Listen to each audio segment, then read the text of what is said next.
All right, so the numbers out of Alberta are out. They're not the best in some ways, but they're not bad in other ways. The good news is the hospitalization numbers went down a little bit. There was a lot of tests completed. Again, the active cases went up by like um, 70 or 80, I think.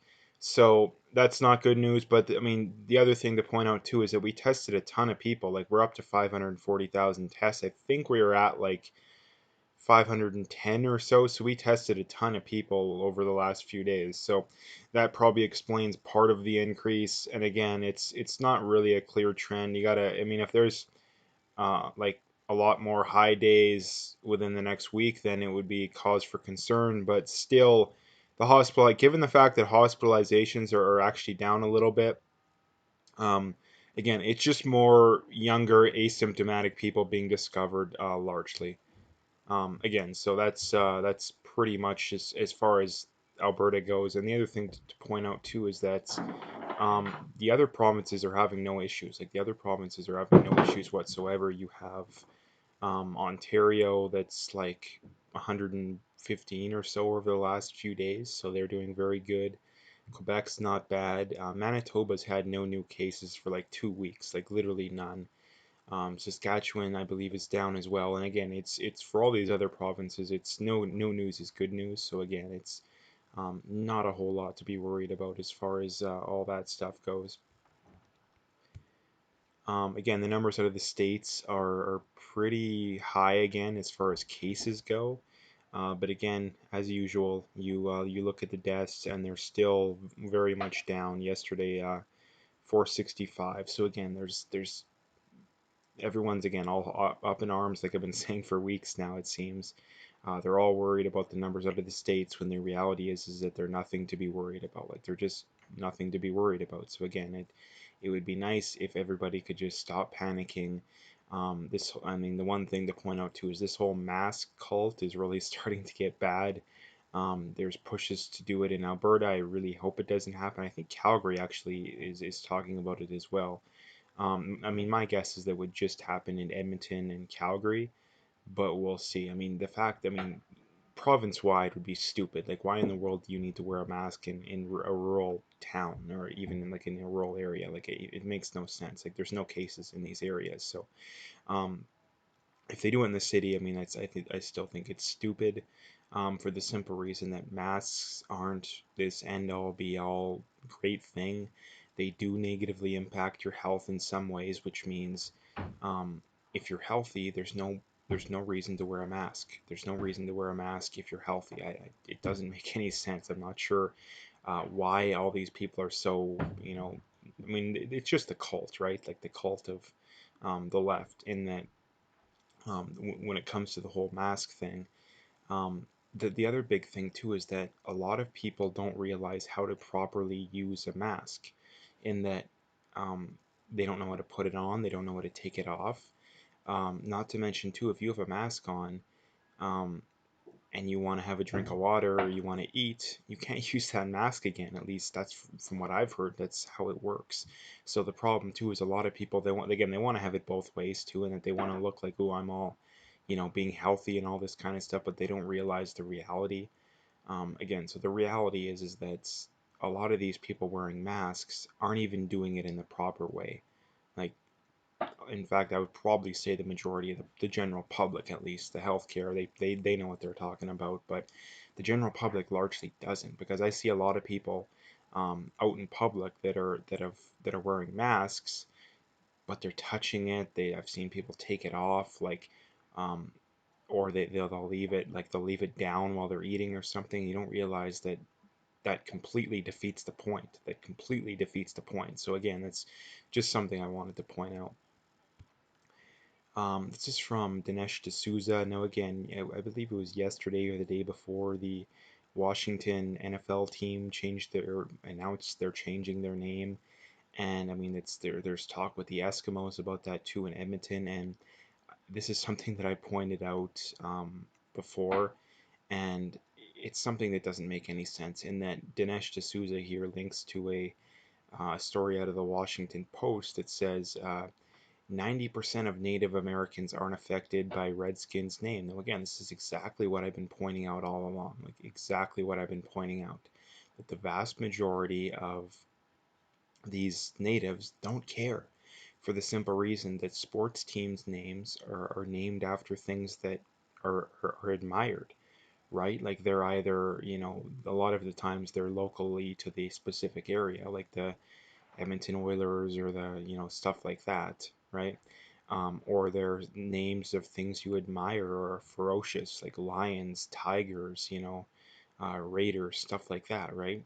So the idea that it's offensive doesn't make any sense. The only way that it would be considered offensive is if teams were naming themselves over things that they don't admire.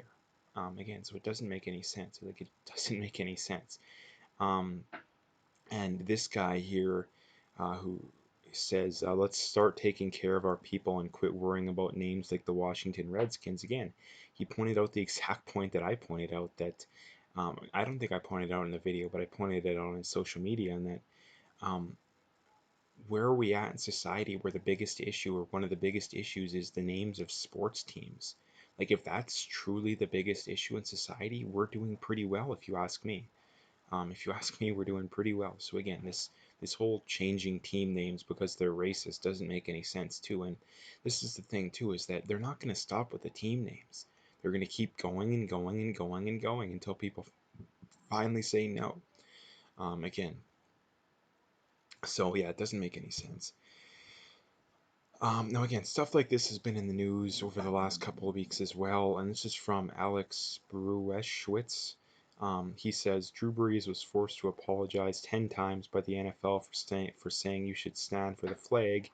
Will the NFL make Deshaun Jackson apologize for promoting and praising Hitler? Now again, he quoted, I don't know what the exact quote was, but he basically quoted Hitler in a positive way, and the outrage was far less than it was for Drew Brees when Drew Brees said something that was, by definition, by default, far, far more less offensive than what Drew Brees said. Now, the reason that um, Drew Brees is being attacked so viciously is that he's someone who's on the right. He's white, and the reason why Jackson isn't being punished is because he's black and he's probably on the left. I mean, I'm sure if he was a Trump supporter, we would have known by now. Again, so that's just where the NFL is at, that you can do pretty much whatever you want as long as you agree with them politically. You can literally praise people that were responsible for the deaths of, over 10, 20, 10 to 20 million people. Um, but you can't say something that um, it offends the mob, basically. Again, that's just where we're at in society, just how insane things are. Again, so this is from Maxime Bernier, and he says re-education camps are coming to Canada. Not only is this blatant anti-white racism, it's a direct attack on rationality and human dignity. The radical left doesn't want justice and harmony between people of all races. It's using race to impose its totalitarian views, and he responds to a tweet by Christopher Rufo saying the city of Seattle has a training session for white employees called Interrupting Internalized Racial Superiority and Whiteness. So I did a public records request to find out exactly what this means. Um, again, again, so this is the problem too, is that people say, oh, well, let's just do it so we can fix racism. But the problem, like I say, is that it's never going to be enough. Because what I've been saying for over a month now, Black Lives Matter and these crazy lefty solutions to the problems they perceive aren't going to make it better. If anything, it's only going to make it worse. And what happens when they realize that? Well, they're going to turn around and blame white people, and we're going to start the process all over again. The problem is that the more times you do it, the further the pendulum swings. And eventually, if people keep bending the knee, it will end with genocide.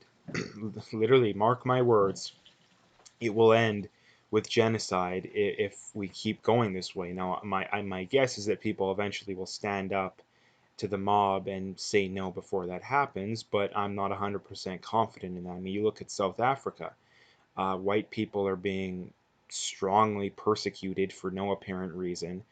Um, I mean, they have the whole apartheid thing there, but um, the reason that they're or sorry, um, oppressing the whites, basically. I mean, that's not the perfect word of saying it, but the reason they're doing it is because they stole the land. Again, one of the main things they're doing is stealing the land, and oftentimes killing the white farmers. Now, again, that doesn't make any sense for the simple reason too that the whites that are from South Africa have been in South Africa longer than the blacks, or at least most of the blacks. Again, so it doesn't make any sense whatsoever. Like, doesn't make any sense whatsoever. And not to mention too is that they are legitimate refugees, but yet where is the left talking about wanting to bring these people in? Again, they only want the refugees when they agree with them politically. That just goes to show that the left doesn't actually care about refugees.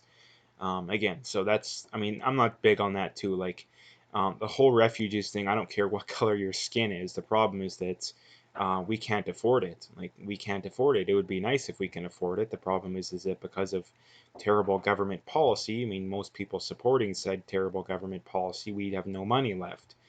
Again, so it's like I say too. This ends with, I mean, it ends with a civil war again. That's where it ends. If this stuff keeps going on, and the big problem is that so many people who aren't on the left, who don't buy into this cult, are silent.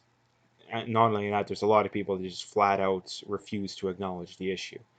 And I mean, that's where things always, that's where these terrible things always start a society. You don't go from living, peaceful harmony to what the Nazis did overnight. No, it happens over, a decade or two or even more oftentimes. Again, so um, that's what's going to end up happening. Like I say, that's what's going to end up happening if these people keep getting their way. Whites will be killed in mass, and I mean the response will be whites to turn around and kill whoever's trying to kill them in mass. And again, that's the problem too, is that when you have identitarian groups, and Black Lives Matter and these leftists are identitarian groups, what ends up happening is identitarian groups will spawn up to counteract them again, which is only going to make the problem worse. So it's like I say too, they're handling this so terribly that things are not going to end well. Like, things are not going to end well.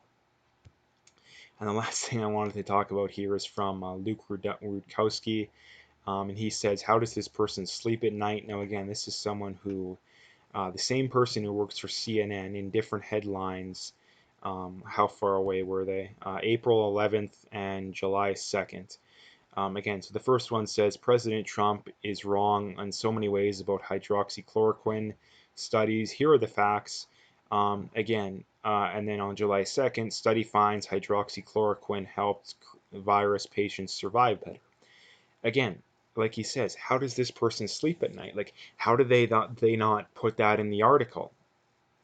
Again, it's just blatant anti-Trump hating. And again, this is why I don't stand for all this kind of stuff. That as much as Trump has got wrong, as much as I disagree with Trump, and there is a lot of stuff that I disagree with him on, the massive difference between Trump or people on the right or people who aren't on the left and people who aren't on the left is that the double standard that exists um, between political factions it's much bigger on the left, right? Like, Trump was clearly right about this. He was clearly right about this all along, in the fact that he didn't just one day say, "Yeah, I like this hydroxychloroquine." No, he heard about a study that happened in France, I believe, and started talking about it again. So he wasn't just speaking out of the blue. He was literally quoting a study when he first brought it up. And again, now the studies are blatantly clear that it does help people. And in Canada, we don't even allow it. Again, I've seen doctors say, "Yeah, I want to prescribe it, but I can't." I mean, they could, but they could face punishment for it. So that's the problem too. Is that in Canada we care more about um, being against Trump than we do about literally saving people's lives, which is again one of the many reasons why whenever I hear someone say, "Oh, you don't care about saving lives," but again, they're the same people that are fully on board this garbage.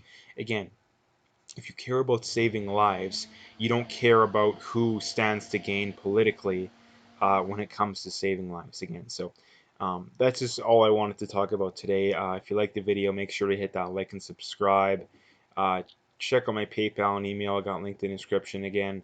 Appreciate any donations, but at the very least, just hit that like and subscribe if you haven't already. And last few things, check me out on BitChute, PayPal, and Parlay or Parlor. All those links are in the description, so make sure you follow me on those other platforms if you haven't already.